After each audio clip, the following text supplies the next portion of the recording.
Bismillahirrahmanirrahim. Alhamdulillahi rabbil alamin. Wassalatu wassalamu ala asyrafil anbiya wal mursalin Sayyidina Muhammad wa ala alihi wa sahbihi ajma'in. Subhanaka la ilma lana illa ma 'allamtana innaka antal alimul hakim. Wa tub 'alaina innaka antat tawwabur rahim. Qala rabbi ishrah li sadri wa yassir li amri wahlul 'uqdatam min lisani yafqahu qawli, amma ba'd. Alhamdulillah, puji syukur atas rahmat dan karunia Allah Subhanahu wa taala yang mana Allah telah memberikan taufiknya kepada kita sehingga kita bisa melazimi rutinitas kita di Masjid Ar-Rahman yang penuh berkah, dan semoga rutinitas ini oleh Allah Subhanahu wa taala diberikan keistiqomahan kepada kita sehingga kita bisa melaziminya setiap saatnya. Dan semoga dengan hadirnya kita dalam majelis ini menjadi sebab kita mendapatkan rahmat dari Allah Subhanahu wa taala. Amin amin ya rabbal alamin. Melanjutkan daripada pembelajaran kita yang sebelumnya, sekarang kita sampai pada pembahasan bagaimana cara kita berbuat baik kepada golongan jin. Disebutkan di sini, wa ammal ihsanu ilal jinni fahuwa ayyad'uhum ilal khairi wa tarki syarri in ittafaqa dhuhuruhum lahu. Adapun cara kita berbuat baik kepada golongan jin, dibahas jin, bahkan bukan hanya manusia, bukan hanya para nabi, bukan hanya ulama, bukan hanya para malaikat. Bahkan di sini muallif juga menyebutkan bahwasanya kita bisa berbuat baik kepada golongan jin, yaitu dengan cara ayyad'uhum ilal khairi, mengajak kepada mereka golongan jin kepada kebaikan, wa tarki syarri, dan mengajak kepada mereka untuk meninggalkan perbuatan yang jelek, in ittafaqa dhuhuruhum lah, jika mereka menampakkan diri kepada kita. Lek wani jenengan enten kuntilanak medeni jenengan takwanya Allah. Lek boten belayu dhisik alhamdulillah ya. Gundurwo. Cuma sebenarnya jin itu lemah dibandingkan kita, lebih kuat kita. Akan tetapi karena kita lebih terkuasai oleh yang namanya rasa takut, lebih-lebih dengan adanya rumor bahwa jin itu bisa bunuh, jin itu begini begitu, sehingga kita ini lebih terkalahkan dengan rasa takut kita. Kalau mereka nampakkan, rata-rata kita takut, lari. Padahal di antara guru-guru kita yang soleh, seperti contohnya Al-Habib Abu Bakar Al-Muhdari, yang dulu tinggal di pondok yang sekarang dibangun Teng Habib Umar niku, itu dulu santrinya itu diantara jin. Jadi walaupun beliau itu tidak ada golongan manusia yang hadir, beliau tetap ngajar. Akan tetapi yang hadir di sana golongan jin, tapi beliau bisa melihat, bisa tahu. Karena apa? Beliau tidak terkuasai oleh perasaan takut kepada makhluk. Karena seseorang yang takutnya kepada Allah melebihi daripada takutnya kepada manusia, maka perasaan takut kepada makhluk akan dihilangkan dari hati orang tersebut. Kalau kita kan lain, perasaan takut kepada makhluk lebih besar daripada perasaan takut kepada Allah, sehingga dominan takutnya kepada makhluk termasuk pada jin ini. Dan ini tata cara kita berbuat baik kepada jin apa? Ketika mereka menampakkan diri, ingatkan mereka takwa kepada Allah Subhanahu wa ta'ala. Tinggalkan kejelekan, mungkin dengan mengganggu manusia, tinggalkan itu semua. Terus wa an yanwiyahum bisalam minas shalah. Ketika kita sholat, salam yang kedua, kalau salam yang pertama kan wajib gitu. Kalau salam yang kedua itu sunnah. Di antaranya juga ketika kita salam yang kedua itu meniatkan, ya Allah, aku bersalam yang kedua ini juga aku tujukan kepada golongan jin. Walaupun kita tidak dengar mereka jawab apa enggak, yang jelas di antara kita juga ada golongan jin yang ikut sholat, sehingga kita meniatkan salam kita kepada golongan jin. Termasuk ketika masuk rumah, walaupun kita tahu di dalam rumah kita tidak ada orang, Assalamualaikum wahai siapapun yang ada di dalam rumahku. Dan jangan lupa kalau bisa membaca ayat kursi sebelum masuk rumah. Dikarenakan seseorang yang mengawali ketika masuk rumahnya dengan salam dan membaca ayat kursi sebelum masuk rumah, itu insya Allah dia akan dihindarkan dari pertengkaran di dalam keluarga. Insya Allah, yakin. Faqad dzakara al-ulama annahu yusannu lil musalli ayyan wiya bihi man ala yaminihi wa yasarihi minal malaikah wa mu'minai insi wa jinnin. Karena sesungguhnya telah disebutkan oleh para ulama, sesungguhnya disunnahkan bagi orang yang melaksanakan sholat ketika dia mengucapkan salam ayyan wiya bihi man ala yaminihi wa yasarihi, agar supaya diniatkan salam tersebut ditujukan kepada orang yang ada di samping kanan dan ditujukan kepada orang yang ada di samping kiri, dari golongan malaikat dan juga dari golongan manusia ataupun jin. Jadi ketika salam diniatkan, aku meniatkan salam ini juga untuk manusia yang ada di golongan yang ada di samping kanan dan kiri, dan juga para malaikat dan juga dari golongan jin. Diniatkan seperti itu. Itu tata cara kita berbuat baik kepada golongan jin. Bahkan juga disebutkan kalau kita membuang tulang, misalkan kita sudah makan daging kan ada tulangnya nih. Itu disebutkan Allah Subhanahu wa taala setelah kita membuang itu tulang, itu Allah menumbuhkan itu tulang daging. Jadi ditumbuhkan daging kembali oleh Allah Subhanahu wa taala, yang mana daging ini bisa dikonsumsi oleh golongan jin, baik itu jin kafir ataupun jin muslim. Makanya kalau kita buang tulang, agar supaya tulang yang kita buang itu bisa dikonsumsi oleh jin muslim, caranya apa? Ketika buang itu sambil mengucapkan Bismillahirrahmanirrahim. Sehingga kalau misalkan ketika buang tulang itu mengucapkan Bismillahirrahmanirrahim, maka jin kafir tak bisa mendekat, tak bisa makan. Yang bisa makan hanya golongan jin muslim. Terlebih-lebih kalau kita punya rumah sering buang tulang, tidak pernah baca bismillah, akhirnya jin kafir yang numpuk di sana. Jadi kalau buang tulang diusahakan baca Bismillahirrahmanirrahim. Wa ammal ihsanu ilal bahaim, adapun cara kita berbuat baik kepada binatang ternak, fahuwa alla yuji'uhum wa la yu'attishuhum, yaitu sekiranya kita tidak membuat mereka lapar dan juga kehausan. Lebih-lebih ini adalah hewan ternak yang kita pelihara, harus kita perhatikan makannya, minumnya. Wala yadribuhum bighairi mujibin, dan tidak memukul mereka tanpa sebab. Tidak ada apa, tiba-tiba dipukul, tidak boleh seperti itu. Terus wala yukallifuhum minal amali ma la yutikun, dan tidak memaksakan mereka hewan daripada pekerjaan yang mereka tidak mampu. Misalkan kita punya sapi damel ngerap. Biasanya ngerapnya itu sapi ini mampunya antara jam 7 sampai jam 10. Jadi kita tidak boleh ngerap sapi ini mulai jam 7 sampai sore. Jadi kalau misalnya sudah kelihatan sapi itu capek, kita istirahatkan. Kalau sekiranya sudah sehat lagi, kita kerjakan lagi. Jadi jangan memaksakan daripada mereka dari golongan hewan terhadap pekerjaan yang mereka itu tidak mampu. Misalnya biasanya dibuat untuk ngangkut barang, mampunya misalnya biasanya 1 kintal, ya jangan dilebihi 2 kintal, ya harus 1 kintal itu.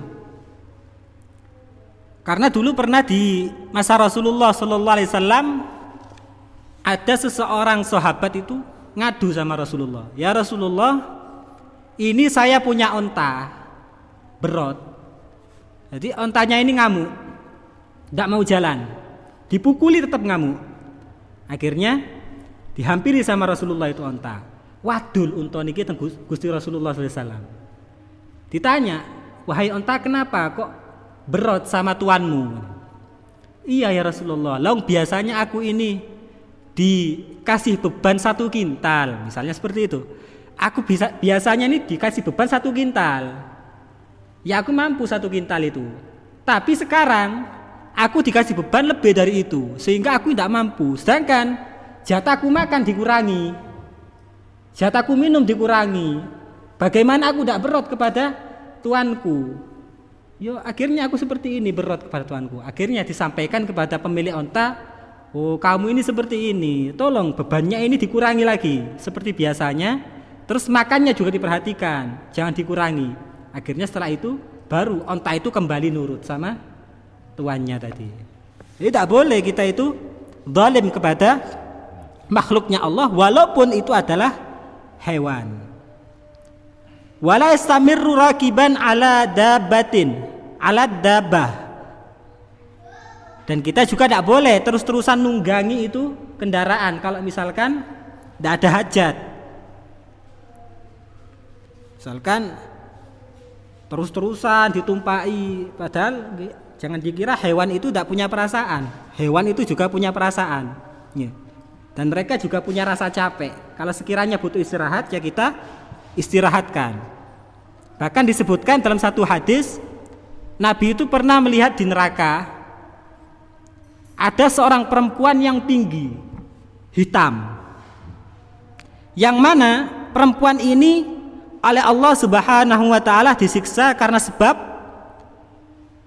perempuan tadi itu mengikat 1 ekor kucing hitam.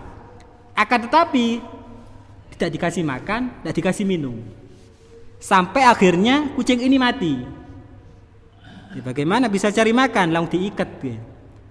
Mau cari makan tidak bisa karena diikat, tapi tidak dikasih makan.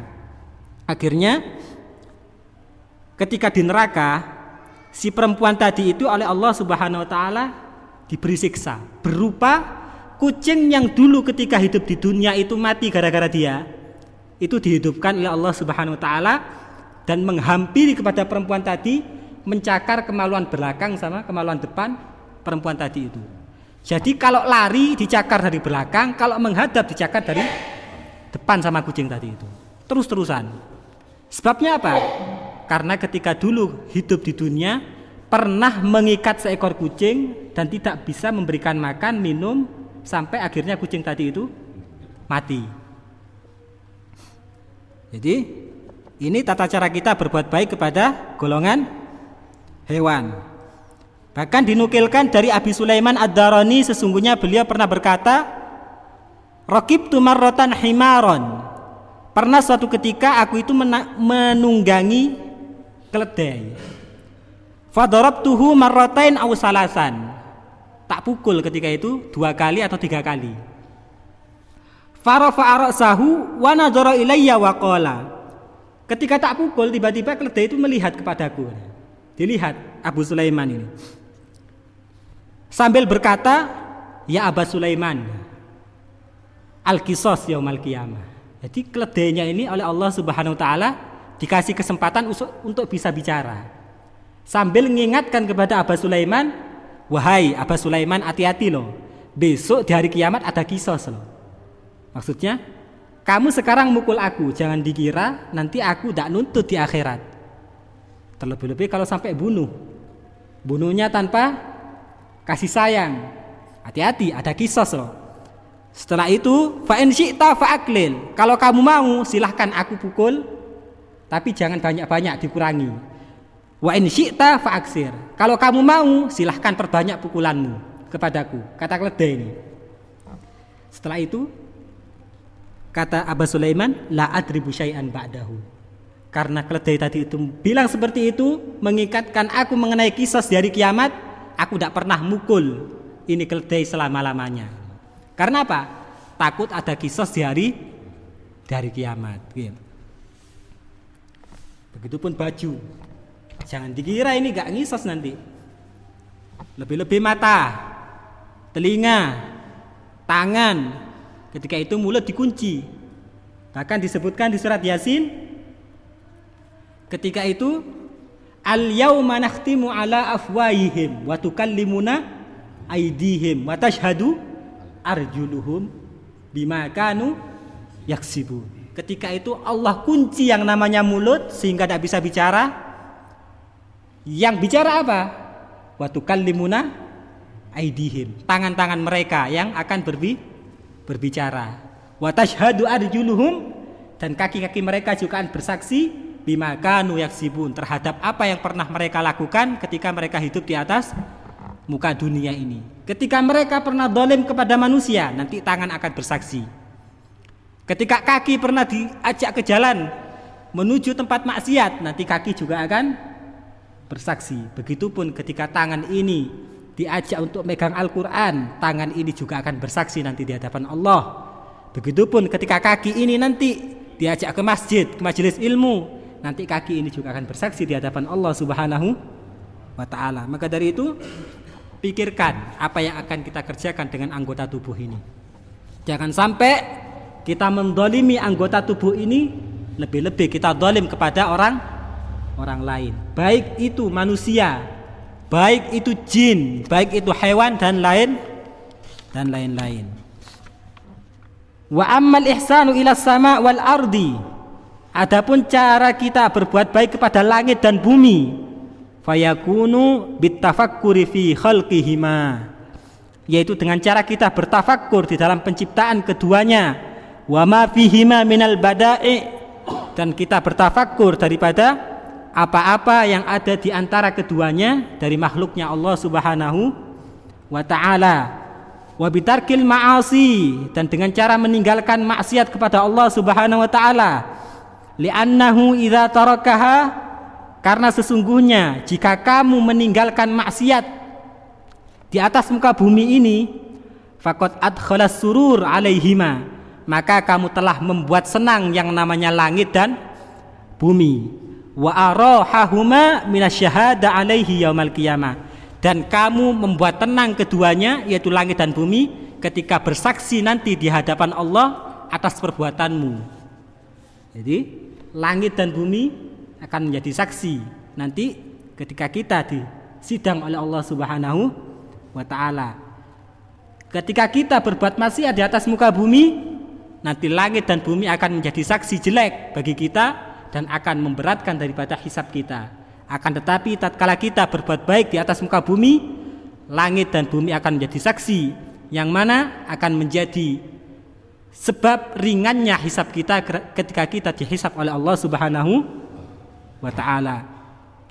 Wa ammal ihsanu ilan nabat, adapun cara kita berbuat baik kepada tetumbuhan, wasyajar, dan pepohonan, wa yakunu bitahudihima, yaitu dengan cara kita memeliharanya, bisaki, baik itu dengan cara menyiram, wa hifdhuhuma minal mutalaffat, dan menjaga pepohonan tersebut daripada hal-hal yang bisa merusak.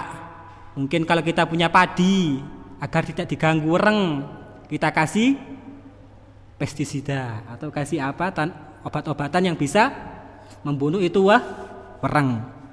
Kalau kita punya tanaman, kita kasih pupuk biar tumbuhnya semakin subur. Dikarenakan ada riwayat sesungguhnya tetumbuhan itu adalah makhluk Allah yang senantiasa bertasbih kepada Allah Subhanahu wa ta'ala. Dan jika kita menyiram itu pohon, maka kita menjadi sebab hidupnya makhluk Allah, yang mana makhluk tersebut senantiasa bertasbih kepada Allah Subhanahu wa ta'ala.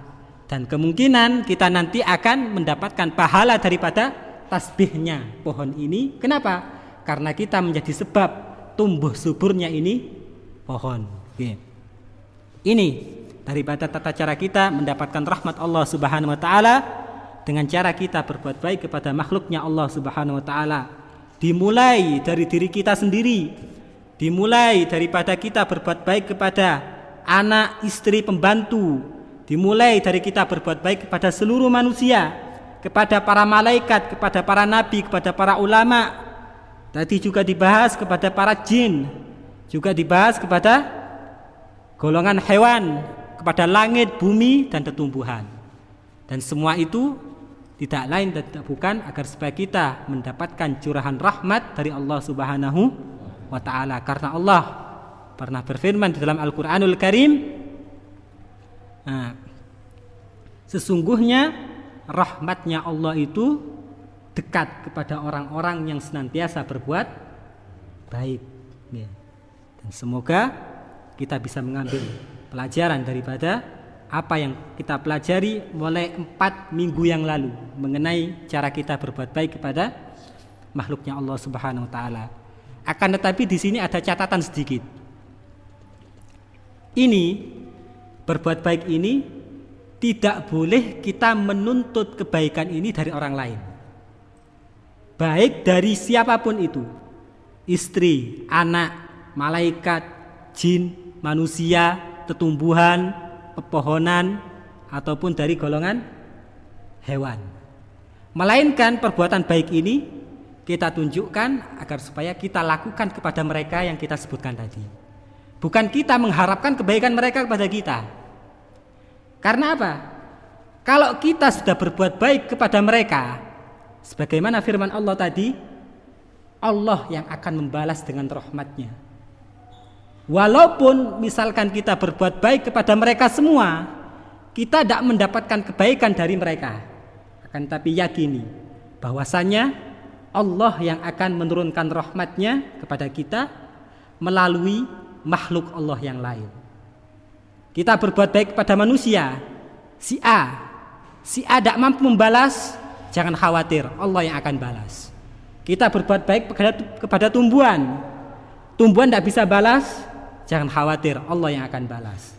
Minimal kalau misalkan Allah tidak balas di atas muka bumi, nanti Allah akan balas di akhiratnya. Dan ketahuilah sesungguhnya rahmat Allah, kebaikan Allah yang diberikan ketika di akhirat itu lebih besar daripada rahmat Allah yang Allah berikan di atas muka bumi ini. Karena disebutkan rahmat Allah yang Allah curahkan di atas muka bumi ini dari 100 rahmat cuma 1. Sedangkan rahmat Allah yang Allah curahkan kepada makhluknya di akhirat itu 99. Jadi lebih besar rahmat Allah yang ada di akhirat. Jadi intinya perbanyak berbuat baik dan jangan pernah menuntut kebaikan dari siapapun ketika kita berbuat baik, sehingga kita akan terus-menerus berbuat kebaikan. Walaupun orang yang kita perbuati baik, mereka tidak berbuat baik kepada kita. Semoga Allah Subhanahu wa taala memberikan kefahaman kepada kita sehingga kita bisa senantiasa berbuat taat, berbuat baik kepada makhluk Allah Subhanahu wa taala dengan harapan kita mendapatkan karunia curahan rahmat dari Allah Subhanahu wa taala dan akhirnya kita dimasukkan ke dalam surganya bersama para nabi, bersama para aulia, bersama para ulama salihin, dan kita mendapatkan karunia berupa bisa melihat zatnya Allah Subhanahu wa taala dan bisa berkumpul dengan junjungan kita baginda Nabi Muhammad sallallahu alaihi wa alihi wasallam. Hadani Allah wa iyyakum ihdinas siratal mustaqim wallahu a'lam bissawab. Assalamualaikum warahmatullahi wabarakatuh.